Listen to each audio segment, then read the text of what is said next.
ताइयांग Jungkook को देख रहा था। जैसे जोंगकुक आर्बिश में उस चिड़िया की पीठ पर रिबन बांध रहा था और अब जोंगकुक ताइयांग के साथ भी वही कर रहा था। जोंगकुक कुछ बोल नहीं पा रहा था। उससे डर था कि अगर मुंह खोला तो बस कुछ बेकार सी बातें निकल जाएगा। ताइयांग अपने रिस्ट पर बंधे सफ़ेद रिबन को एक बार देखता है, फिर जोंगकुक के तरफ मुस्कुराकर समझ भरे अंदाज में सिर हिला देता है। वही हल्की सी शरारत और थोड़ा सा गर्व जो हमेशा उसके चेहरे पर आ जाता था जब वो जोंगकुक को देखकर अपनी सांस रोक लेता था बिना समझे। तभी आर्मी का अलार्म फिर से बजने लगता है, जिससे दोनों अपने ख्यालों से निकल कर वापस रियलिटी में आ जाता है। जोंगकुक के होठ काँप रहे थे।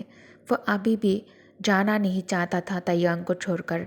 ताइयांग उसके रोजी चिक्स को आस्ते से छूता है और फिर ताइयांग धीरे से कहता है, जाओ कुकी। हल्का सा मुस्कुराते हुए उसके बाल जो हवा में उलझे हुए थे उन्हें आस्ते से सही करते हुए फिर ताइयांग जोंगकुक का चेहरा अपनी तरफ खींचकर उसकी चिक्स पर एक गहरी किस करता है। आंसू के निशान अभी भी थे। आई लव यू कुकी, वो उसके कान के पास बहुत धीरे से फुसफुसा कर कहता है, जबकि आर्मी का सायरन इतना लाउड था कि दोनों के कान दर्द कर रहे थे। ये उसका आखिरी लफ्ज़ था। जोंगकुक को जिमिन और बोगम बोगम पुकारता है अर्जेंटली। जोंगकुक, टाइम नहीं है, जल्दी करो। जोंगकुक मुड़कर देखा भी नहीं। वो पलटने के साथ ही रो पड़ता है बच्चे की तरह।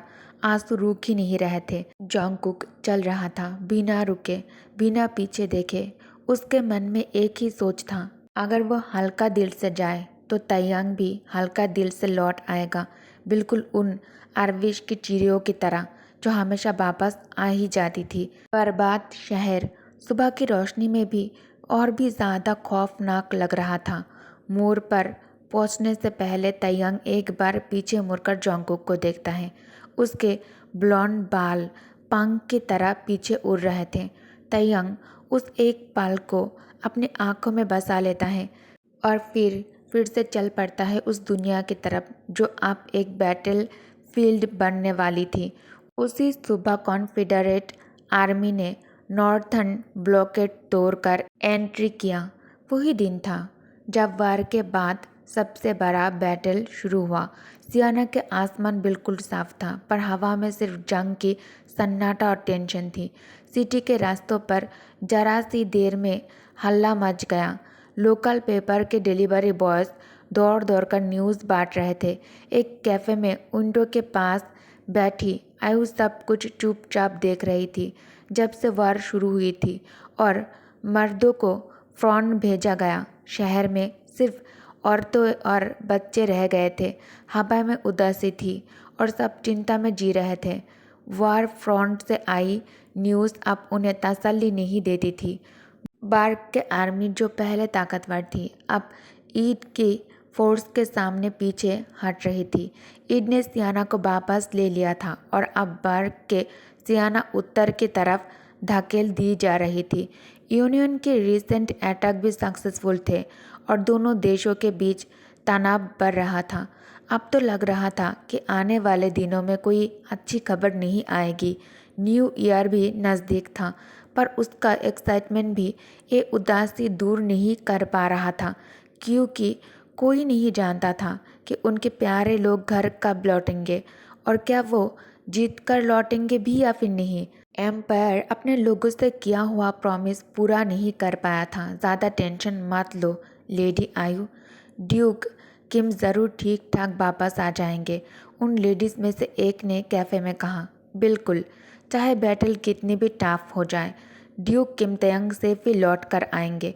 आयु की एक और फ्रेंड ने तुरंत ऐड किया, क्योंकि उन्हें लगा आयु अपने फियांसे के लिए वॉरिड और लॉन्गिंग फील कर रही है। आयु धीरे से सोचता है मन में, हाँ, सोसाइटी की नज़रों में तो मैं अभी भी ड्यूक की फियांसे ही हूँ। उसके होठों पर एक हल्की सी स्माइल आई, बिल्कुल इमोशन के बिना, जो उसके साथ बैठी लेडीज़ को दिखाई भी नहीं दे रहा था। ऑफिशियली वो दोनों अभी भी एंगेज थे, इसलिए आयु को पूरा हक था कि वो ताइयांग किम तयंग के सेफ होने की वरी करे जैसे एक फियांसे को करनी चाहिए। लेकिन अंदर से आयु वो तो यही चाहती थी कि वो इस वार में वापस ही ना आए।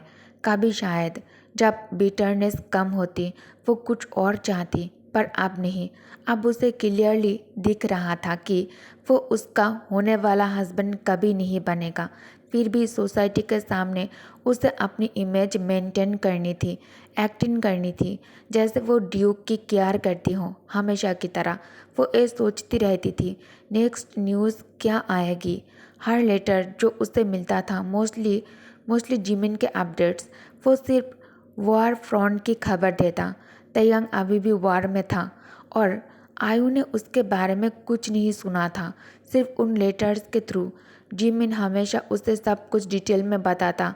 इवन जब आयु ने मांगा नहीं होता वो उससे ज़्यादा इन्फॉर्मेशन दे देता, फिर भी जितनी आयु डिज़र्व भी नहीं करती थी। और आयु को पता था कि तयंग का भी इतना ओपन नहीं होता था। इवन जब वो लोग सही में एंगेज थे, इन लेटर्स के थ्रू ही आयु को पता चला जंगकुक कहाँ है, कैसे है, तयंग वार ज्वाइन क्यों किया और कैसे वो फाइनली जंगकुक को ढूंढ चुका है। इस घमंडी बैड ड्यूक उस ऑर्फन बॉय के पास ही वापस गया। आयु गुस्से से अंदर से जल रहा था। आयु जो एक्सपेक्ट करती थी वो कब का ख़त्म हो चुका था। जंगकुक के प्रेग्नेंट होने की न्यूज़ ने भी उसे ज़रा सा भी एंग्री नहीं किया। ऑफिशियली एंगेजमेंट चल रही थी, पर सच में तो आयु कभी भी नेक्स्ट डचेस बनने की रेस में थी ही नहीं। अब उसने फाइनली एक्सेप्ट कर लिया था कि ये एंगेजमेंट ख़त्म हो चुकी है। वो अक्सर सोचती तयंग शायद शुरू से ही शादी का कोई इंटेंशन नहीं रखता था उसके साथ। और अब आयु को ये रियलिटी मान लेनी पड़ी, एक रियलिटी जिसे वो पहले डिनाई करती थी, लेकिन वो जानती थी ये आउटकम कभी ना कभी आना ही था। सच कहूँ तो अगर उनके एंगेजमेंट ब्रेक भी हो जाती तो भी आयु को कोई प्रॉब्लम नहीं होती। अगर सिर्फ एक चीज़ अलग होती, लेकिन आयु को सिर्फ एक ही बात चुभ रही थी। ये सब होने के बाद भी तयंग को खुशी क्यों मिल रही है? उसे खुशी नहीं मिलनी चाहिए। उसके दिमाग में बस एक ही सवाल घूम रहा था। सब कुछ करने के बाद भी वो अपने खुद की हैप्पी एंडिंग कैसे डिज़र्व करता है? और वो अनाथ लड़का, वो इतना खुशी और इतना खुशकिस्मत कैसे हो सकता है? वो इतना खुशी कैसे डिज़र्व करता है? वो बिल्कुल नहीं चाहती थी कि तयंग और जंगकुक खुश रहे और एक साथ रहे। उसके दिल में तो बस यही था कि दोनों दुखी रहे, जैसे उसे लगता था उन्हें रहना चाहिए। उसके हिसाब से तो गलती उन दोनों की थी। दोनों ने अपने अपने प्रॉमिसेस तोड़ दिए थे और फिर भी एक दूसरे से दूर नहीं रह पाए। तो फिर उन्हें हैप्पी एंडिंग क्यों मिले? आयु के अंदर एक करवाहट इतनी गहरी हो चुकी थी कि वो सोचती थी उन्हें सियाना में ही रहना चाहिए और अगर वार चल रहा है तो वही उनकी कहानी ख़त्म हो जानी चाहिए। रात में उसके दिमाग में बस यही सोच घूमती रहती थी। तयंग और वो लोली ऑर्फन बॉय दोनों का सफ़र एक साथ ही रुक जाना चाहिए। पर फिर भी चाहे उनका एंगेजमेंट ऑफिशियली टूट भी जाए, आयु के पास नया स्टार्ट करने का मौका था। उसकी रेपुटेशन भी सेफ थी और एक न्यू सुइटेबल मैच मिलना मुश्किल नहीं था। सोसाइटी में एक कॉमन नहीं था। पर फिर भी अगर वो अपने लेट फियांसे कजिन से शादी करती तो लोग इससे ज़्यादा बुरा नहीं मानते। वो डेफिनेटली उसको रिप्लाई लिखने का प्लान बना रही थी।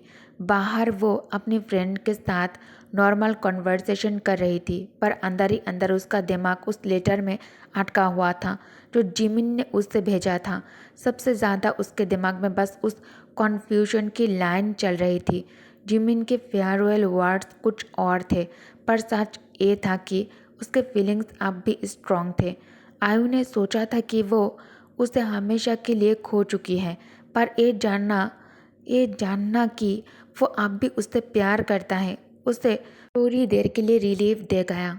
लेकिन फिर भी वो तुरंत उसको रिप्लाई नहीं लिख पा रही थी।